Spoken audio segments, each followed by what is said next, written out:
Welcome, everybody, to the latest edition of the Bullpen with Adam the Bull, brought to you by Bet Rivers. If you're not using the Bet Rivers app, you're certainly missing out. Check it out today, betrivers.com or the Bet Rivers app. When we come back, we're talking with legendary NFL analyst Charles Davis, who's also a Tennessee alum.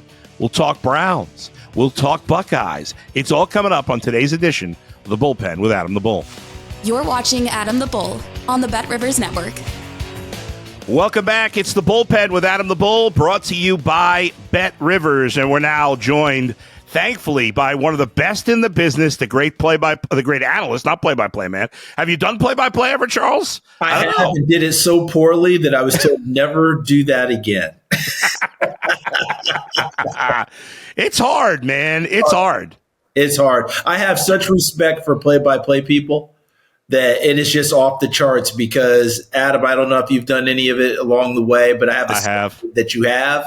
Yeah. You understand, and you know, you'll never be one to tell people how hard your job is because we all know that what we do, that's a toy store, right? That's right. That's FAO Schwartz, right? That's what we are to most people that we know. But if people could imagine and if people could experience what a play-by-play person goes through, whether it's you doing it, Kate Scott doing it with the Philadelphia 76ers and other sports that she does, you know, my partner, Ian Eagle. It is not just standing there and calling a ball game and bringing in your partner. And sometimes you have two partners. You might have three people in the booth, integrating your sideline person. Your producer's talking to you while you're talking. Your director's talking while you're talking. Get us to break. Oh, read this now. Hey, we got a new audience joining us. So get a rejoin. I can go on and do 1,000 things, or it feels like 1,000 things. Yeah. That's just in the course of one ball game. And people like you and Ian and Kate, they are seamless in what they do. Yeah. I, on the other hand, seamless would be whatever the opposite of seamless. That's what I was when I attempted play-by-play. Charles, you and Ian were on the call, and Evan, this past weekend, the Chiefs beat the Browns 21-7, and it was really, I felt that game kind of summed up the Browns season. You know, the defense played solid, but the defense has been very up and down this year as opposed to last year where it was pretty much consistently good. But the turnovers, since Jameis has taken over, and you know, Jameis, as he always does, there's some real highs. Yep. You know, he played great in the Baltimore game, the Pittsburgh win, even in the Denver loss. Denver, a lot of different games. But we saw the bad Jameis this Sunday, and you know, a lot of mistakes by him, and now DTR is going to start. But what's your overall assessment? Because I wasn't as high as most people in Cleveland were on this team. I had them missing the playoffs, but I still thought they'd be 8-9, 9-8. I thought they'd be a decent team, just not as good as last year. No way on earth did I, or I think most people, imagine that this team would be 3-11 with 3 weeks to go. I would agree with you on that one totally. Whether you thought they were a playoff team or not, I'm with you. 3-11, I don't think was fathomable for people. In fact, because of what we saw last year in the division, when 9-8 was fourth place. Yeah. We kind of expected something similar to that this year. I don't know that we were going to get everybody above 500, but it was going to be extremely competitive because it is the AFC North. That's just how it rolls. I don't know that we thought that Deshaun Watson would have the year that he had, which was not very good before he got injured. I don't know that we sat there and said to ourselves, okay, the defense is going to take so many different hits that no matter what Jim Schwartz does, his alchemy can only do so much. You know, every time I turn around and look remember our crew, that was the first time we saw the Browns this year. And Adam, you remember last year, we were virtually embedded in the AFC. That's right. So for us to come to it when they were 3-10, first of all, that throws you. Then you start trying to analyze it. And Jim Schwartz is not offering up any excuses, but there are reasons. Okay, where'd your pass rushers go besides Myles Garrett? Yeah. Your linebackers, what happened to them? Okay. JOK's been gone for a long time now, and he's a heck of a player for them. Your secondary, you can't keep people healthy. You can't keep people in the right spots. Who's going to do this? Who's going to do that? MJ Emerson has not had the year he had last year, and I think he's an outstanding corner, a two-corner to Denzel Ward. I could go on all day for a number of things. Reasons, not excuses. And Jameis, we always talk about the good and the bad of Jameis. Adam, I think we just need to just say it's Jameis. Yeah. You're going to get this ride at times because as great as he was at Denver with 4 touchdowns, it was 3 interceptions and 2 of them were pick sixes. Yep. And the Browns got to be very fond of saying, well, not all interceptions are created equal. I get that. And they're right. They're not created equal. But 2 pick sixes is inherently unequal and not good for you. Yeah. And then we saw it on Sunday. I thought that 2 of the picks that he threw, 2 of the interceptions he threw were quintessential. That's kind of what you get with Jameis. The third one I thought was a tremendous play by Trent McDuffie of Kansas City. Because I thought when Jameis Winston threw the football, he read the defensive back's helmet. And if you see the back of the helmet or you see his nameplate, you make a play with your receiver. You throw the ball, let your receiver make the play because the DB can't see it. So the receiver makes the play on the ball. The DB does not. He somehow felt it, got his head and shoulders around, and the ball found him. And that was the interception. So I didn't totally fault him on that one. I'll leave it with this. The Browns have made a decision to go with DTR, Dorian Thompson-Robinson, starting on Sunday. That's fine. Look, I'm not fighting what Kevin Stefanski and Andrew Berry and that crew is doing because I have a lot of faith in them. I would have wanted to see Jameis play the year out and make them make a decision on what they're doing quarterback-wise next year for this reason only. I don't know what they're going to do with Deshaun Watson in the contract. But let's say they decide to move on from Deshaun Watson. Let's say that happens. Is Jameis Winston the guy that you want to be your bridge quarterback as you decide who your future is going to be? Yeah. That was the only thing, and maybe they've arrived at a decision already. But as I said, I have a lot of confidence in Kevin Stefanski. I have a lot of confidence in Andrew Berry. They were 11-6 last year with everyone playing quarterback, including you and me. So this season, did they become dumber? The answer is no. The season's just been different. Yeah, it's going to be interesting to see what they do this offseason. One of the other big decisions besides quarterback, Charles, is running back. And the cherry on top of what's been an awful season for Browns fans, one of the many, unfortunately, Nick Chubb is far and away, and I've covered the Browns since 2011. I moved to Cleveland in 2011. Obviously, Joe Thomas, super popular player, Myles Garrett, Phil Dawson, and others. Nick Chubb is the most beloved player, not just on the Browns. I think he's the most beloved player in Cleveland, maybe even including LeBron since I've been here. I know that sounds crazy, but because there's mixed feelings about LeBron. There are some people that don't like him. There's not a single person in this entire Northeast Ohio area that has a negative word to say about Nick Chubb. Yeah. He gets hurt last year, breaks his foot again this year. Obviously, he was struggling. Not a surprise. He's coming back off a serious injury. I'm almost scared to ask you the question if you think he's done. I'm hoping he can come back, but I'm wondering if I'm biased because I love him so much. He's a free agent. What are your expectations going forward for Nick Chubb? I'm looking. I apologize for my dog sound. Yeah, it's part of life. Seeing out there, my dog barks all the time. But what I see is, and we have to go to a little bit of when we've seen knee injuries before. It's not your first year back that you're at your best. It's your second year back. Now we have to compound that though, because this is multiple times for Nick Chubb. Yep. It happened when he was at Georgia against my alma mater in Knoxville, where he had the first horrific knee injury. Yep. Last year was very similar to that, okay? So he's made the return once and was better than ever. 4 straight Pro Bowls, 1,500 yards, the whole deal. Can he do it a second time? I don't bet against Nick Chubb, but I'm not surprised he struggled this year because that tends to happen that first year back. Remember, he didn't even get to play until midseason. So it's a lot that goes into it. I would never count him out, but the old thing, trust but verify. Yeah. Trust in Nick Chubb, but you better start thinking about some other runners. Yeah, 100%. Even if he comes back 100%, he's a running back, and he's been in the league how many years now, Adam? Yeah.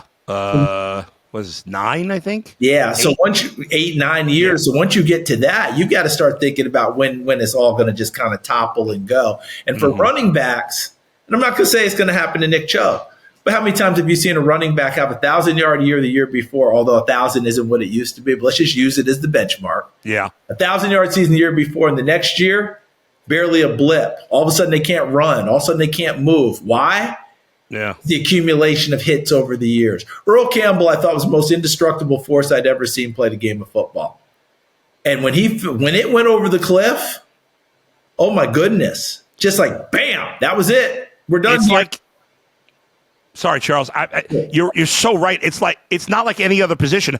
When you said that, off the top of my head, I just went Sean Alexander, Todd Gurley, Zeke Elliott, Dalvin Cook, right? They all just pop into your head. These guys were all great backs. And Todd Gurley happened right in front of our eyes, and we couldn't believe our eyes. We absolutely couldn't believe it. Like, we were wondering why he only carried the ball a few times in the Super Bowl. The Rams knew. Yeah. We just were having a hard time accepting it because we had seen it. And by the way, Todd Gurley came back from a big knee injury in college to have his big years in the pros. But when he was on, he was special. And we get that a lot with these backs and just the accumulation of over time and hits. The greatest back maybe ever, Jim Brown, right there in Cleveland, he got out before that started to happen. That's right. Okay, for whatever reason he got out, whether it's making the movie in the dispute with the Browns or whatever, 9 years in the league, 8 rushing titles. I mean, are you kidding me? I don't care what era you play in. Yeah. That's off the charts. But we never saw him struggle. He was 29 years old when he walked away.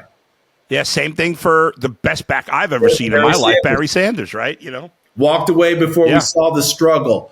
It's rare that you don't see the struggle because we're all the same person. I have a very good friend who's a mentor of mine in our business, Adam. Yeah. He always jokes about us as broadcasters that we never know when it's time to walk away. That we always think that we can give you a better performance the next time out. Next year will be better. I'll focus more. I'll do this. I'll do that. We fight it because who wants to give up this lifestyle? Who wants to give up talking ball every day? Who wants to give up going on and talking ball to fans and talking with fans? None of us. Yeah. But maybe we should be walking away quicker. As a general rule, you got to drag us out of there. That's just kind of how it is. And it just depends on who your boss is. I think I'm going to die on the air there, Charles. That's my plan. If that's a good way to go out, you know? Yeah, no doubt. One more thing I wanted to ask you about the Browns. You know, when the Browns traded for Jerry Jeudy, it seemed like every former Denver Bronco just killed this guy leaving town, right? Yeah. And he didn't get off to a good start here. He was, you know, Watson was obviously really struggling, and so did Jerry Jeudy and everybody else. Since Jameis took over, Jerry Jeudy's been one of the best wide receivers in the NFL. I thought the contract was a bad move at the time. Obviously, it looks like a great deal now. Is he vindicated, or does he have to back this up with another big year next year? Well, we always want to be able to back it up and have a full body of work, but there is some vindication already. This is what he was drafted for. This is his 5th year in the league, and the truth of the matter is, and I may have said this on air, I can't remember, but when I were talking about he went over 1,000 yards in the game that we did, I would have thought he would have had 1,000 yards prior to this year. Like you did say that. I remembered you saying that. Yeah. When you're drafted where he's drafted, it's not supposed to be your 5th year that you're 1,000-yard receiver. That's right. But it just tells you certain things didn't work out for him for whatever reason. Sometimes the atmosphere is better somewhere else. But my analogy for him, and it's going to drive people crazy, but I have to do it within division, George Pickens with Pittsburgh. Not in the terms that Pickens struggled out of the gate, but just that when Russell Wilson took over, for the first 3, 4, 5 weeks, he went from averaging like 14 yards a catch to almost 20 yards a catch. Yeah. Jerry Jeudy went from like 12 yards a catch to almost 18 yards a catch. Yeah. Different quarterbacks, maybe maybe being able to deliver the ball downfield. Jameis Winston underrated in being able to create movement, which allows Jeudy a second, third reaction downfield, which creates more space downfield to make bigger throws and plays. Like when you start adding up the number 20-yard catches and 30-yard catch for Jerry Jeudy, they're almost all with Jameis. Yeah. As opposed to with Deshaun Watson for whatever reason. Yeah. Same thing with George Pickens going from Justin Fields to Russell Wilson, who throws the moon ball, right? But guess what? All that came into play. So they have some similarities in terms of that. I do think that Jerry Jeudy has more 1,000-yard seasons out there in front of him. I'd be surprised if he doesn't. Yeah. But we have to find who the quarterback's going to be now, too. That's true. Do you have, when you look at the college football, like all the so-called experts on the draft seem to think, okay, maybe Shador, maybe Cam Ward. Ward. I was going to say Cam White. I was like, that doesn't sound right. But they're not. The Browns probably won't have a top 2 pick, and those guys will probably go 1-2. Seems like very much a crapshoot after that. Is there another quarterback that you have your eye on this year, or are the Browns better off, I don't know, bringing back Jameis or some other veteran for a year and then hitting the draft the following year? I haven't gone through my real process on the quarterbacks yet. Fair enough. I don't want to deflect on it, but I also don't want to give names and not be somewhat in the right ballpark, right?